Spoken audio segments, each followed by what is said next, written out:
Hi everyone, we've just finished our microblading video, just a few tips on practicing. Today I also just wanted to show you the new beautiful Bellar machine. It is so good.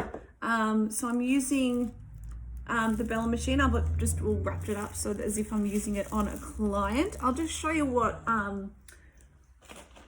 needle it is. So it comes like this, and oh, it doesn't say on the back, Gina. What was it again? It's the one 0.25? 0.25. Yeah, it's the 0.25. I should know that. I'm having a brain fog. I've just had Prosecco. 0.25s. So you can get the 0.2s as well, which is more of a nano. But I do like the 0.25s. They're great for hair stroke as well as ombre or mist brows. So that's what I'm using today. So I'll just use some Tina Davies dark brown pigment, and I'm just going to push this down so you can watch what I'm doing. Okay, there we go. So I've just popped my pigment on a little ceramic bowl, and I've got some wet wipes ready and some tissues as I'm working. So Gina, can you see better when I do that? That's better. Okay, so you can see what I'm doing. So I'm just going to turn it on, and I'm going to put it onto, if we're going to do just hair stroke, I'm going to pop it up to about a 8 setting. So the slower you work, the higher the speed. The faster you work, the slower the speed. So the needle I've already preset to 1 millimeter. They do suggest 1.5 to 2 on the Bellar, but I'm used to doing 1. So what I'm going to do is I'm going to place some pigment into the cartridge. If I have a finger pot, I will just hold it there for about 3 to 5 seconds.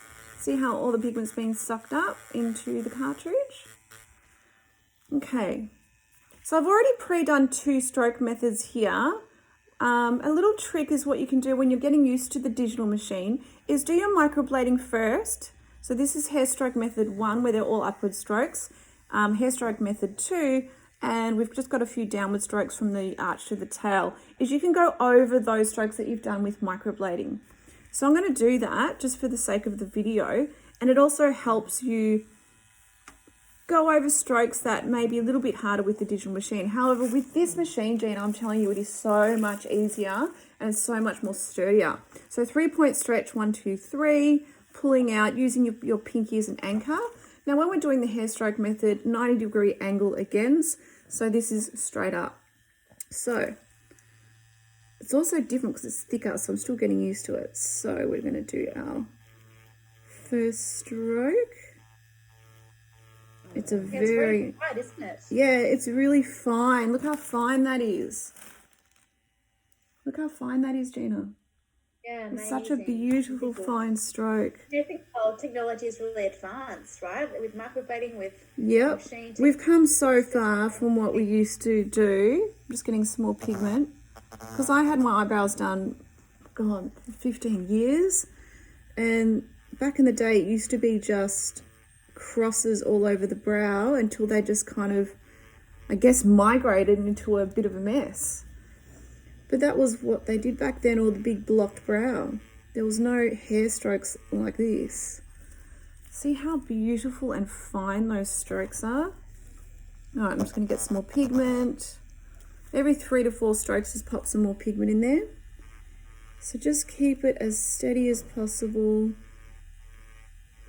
It's okay if you can't do the whole stroke in one go, just do a little bit by bit.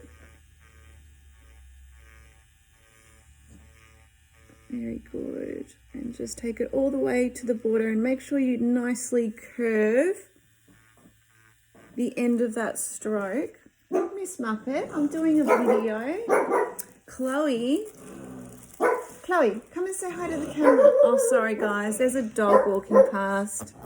Chloe, let me wipe this off, guys, while Chloe's having a little conniption fit so that you can have a look. There we go, you can actually see the strokes. Chloe, just there, which is pretty cool. Hey, what's this, darling? Come here. Look. Good girl. All right, sorry guys, multitasking. So I'm just going to finish off hair stroke 1. We're just doing all upward strokes. So when you've wiped it with a wet wipe, when you come back in to use your practice pad, you won't see, it tends to blur out the pigment as you work. So dry it off with a tissue, come back in. Here we go. And I love, Gina, when I practiced the ombre brow with this machine, just how much faster it was to be able to create the pixelated effect rather than our other machines that we used to have. Yeah, absolutely. That's just amazing. Like, just technology, beautiful pigments.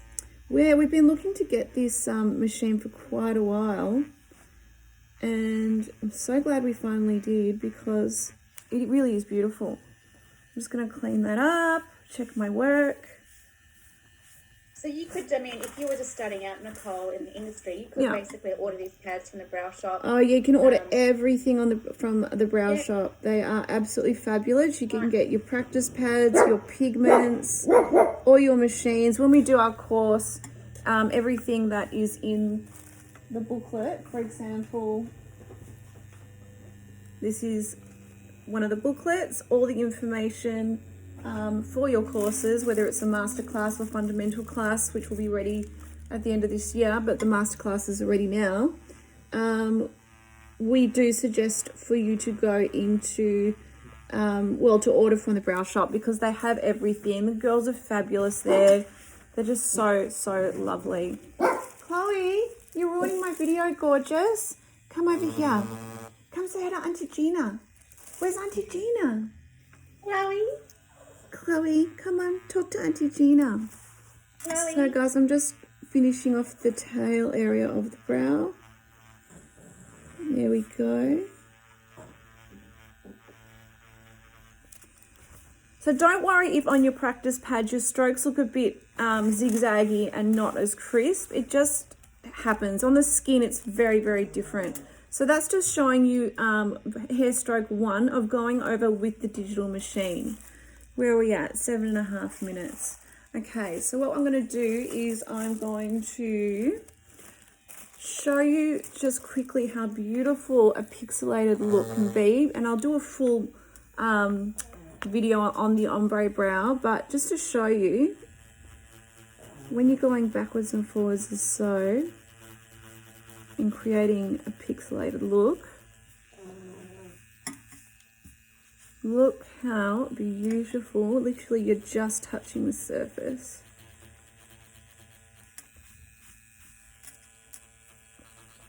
This is another technique that we teach, which is the ombre brow technique. That's a very soft, see how beautiful that pixelated look is? See, Gina? It's so quick. And I like to create a medium softness ombre brow where it looks like just a slight mist.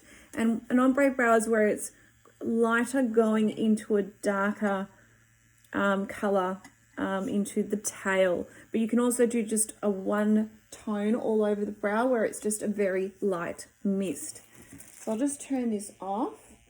So guys, there's just a few tricks on microblading and digital machine that you can just work on at home. I do suggest getting the Bellar machine. It's absolutely fantastic. The best machine I've used. So, if there's any question, guys, just comment below and I can do some more videos on anything that you want to work on or practice on. Or if you want to organize a masterclass, we can do that online through Zoom, as if Gina was my student. That's how we can do it during these times. So, Chloe, can you not step on all my stuff? Say hi to Chloe, everyone. She's doing really well. All right, Gina, I'm just going to stop this video now and then we can continue on with our Prosecco. Have a lovely, lovely week, guys. See you soon.